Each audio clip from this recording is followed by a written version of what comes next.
soo dhawo guddida mataqaana shaqaalaha Mr. Cabdi. aad iyo aad baad umahadsan tahay saad igu soo dhaweyseen halkan dhammaantiin oo ku mahadcelinayaa. Thank you for welcoming me here, all of you. Intaa kadib waxaan rabaa aniga horta dhibaato i gaadhay anigoo igu gaadhay Uber anigoo driver oo wada oo customer-ka i gaarsiiyey. A while back, I just got a problem while I was driving Uber.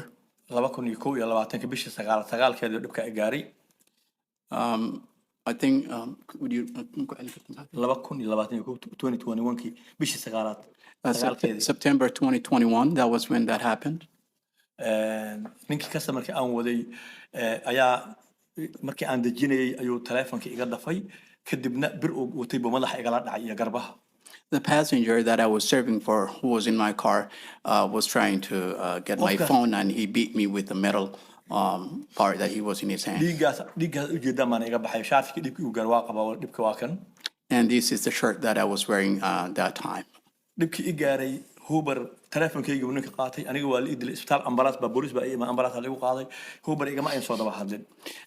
When that happened, I was taken to the hospital with an ambulance, and until today, I didn't get any word from Uber. qofka aan wadan $4 buu ugu diloon ku waday. And the person who did all of this to me only was paying $4. dhibaatada ayada ahayd aniga ninkii waa la soo qabtay tuuga ahaa. And he was apprehended. dhibaatada meesha igu soo gaadhana waa Ramsey County. And that was in Ramsey County. ninkii hadii la soo qabtay laba qof baa la ila soo xiriiriyay oo gabar iyo wiil oo la yiri kiiskaaga ku hayaan la xiriir iyaga beejeegaaga iyo dhibaatada iyo wixii ku gaaray wadlooska ku siinay xaquuq hawsha ka shaqeynayaan. After that happened, I was connected with two folks that I was told were going to take care of my wage laws and all of that stuff. sanad kadib waxay ii sheegeen in ninkii uusan qeyngaar oo 17 jir u ahaa lana sii daayay. A year later, I was told that the guy who hurt me was released and he was underage. waan ka markii hore waxay dhaheen soo diyaar waraaqihii lagu siin lahaa wadlooska iyo dhakhtarkii soo noo keen. In the beginning, they told me that I have to get those papers that they would use to compensate me, and such as the hospital paperwork. markaan keenana waraaqihii aan keenana waxay u dhaheen ninkii lacag ma haysto dhaawaca ku gaarsiiyey waana la sii daayay. And when I brought all of the documents they wanted me to bring, I was told that the guy was underage and there's no way you're going to get any compensation from anyone. marka ani laba dhibaato ay gaartay. So for that reason, I get two problems. mid company-ga u shaqeynayo aan xiriir ila soo sameeyeen wax xuquuqna iseenin baa i gaadhay. The first one is the company that I was doing all of this didn't contact me. midna statekii aan ku hoosnaa lagu dilay ama county-ga lagu dilay oo marka hore xiriir la soo sameeyeen xuquuqdaada waa lagu siinayaa ayagana waxay dhaheen ama dacwo ama anu waxba kuma hayno.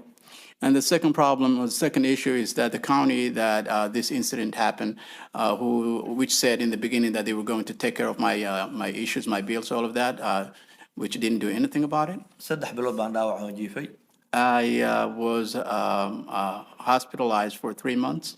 garabka wuu idalaacay wuu jabay. I have a laceration in my arm. madaxana wuu jabay. And also I have a injury on my head. guriga aan deganaana waxaan uga baxay oo iga baxsaday nolol la'aan iyo lacag la'aan baan uga baxay naga guuriyay nolosha aad bay ugu adkaatay. And I wasn't able to even pay the rent of my house, and I was kicked out. inta kalena waxaan la qabaa dhibaato ragga iga dambeeya oo ku midaysan ururka mulda la yiraahdaan kamid ah dhibaato ay qabaan ayagana waan la qaybsanaya waan la qabaa waxa Uber ah. And the problems are so many, and I share all of these problems with the rest of those folks behind me who are members of MOLDA, Minnesota Uber and Lyft Drivers Association. dhibaatada gaar ahaan qabaan waxa way calankaasa lagu hoos dilay oo ku hoos noolahay haddana aanan waxba xuquuq oo dhan dhinac walba la igid kuwaan u shaqeynay iyo dawladda midna waxa ay qaban waayeen marka waan aad baan uga xumahay dhibaato ay gaartay waxaan rabaa arrintaas wax iga qabataan dadka aan u taagnaa soo doortaatiin idinka oo saacada baan u taagnaa inaad xarta wax iga qabataan ma farsanay. You are the officials that were elected like one of someone like me, and reason why I'm here is just to pay attention and help me through the problems that I went through, and I was hurt under this flag. markii dhibaatada i gaartay ururka mulda la yiraahdo ayaan u tagay oo la xiriiray si ay hawsheedu wax u dhaqaajiyaan wax uga qabtaan. When I got this problem, I went to MOLDA, the organization that advocates and helps the drivers so that they can help me with the issues that I have. waan dadka ii fududey maanta inaan idin hore imaado.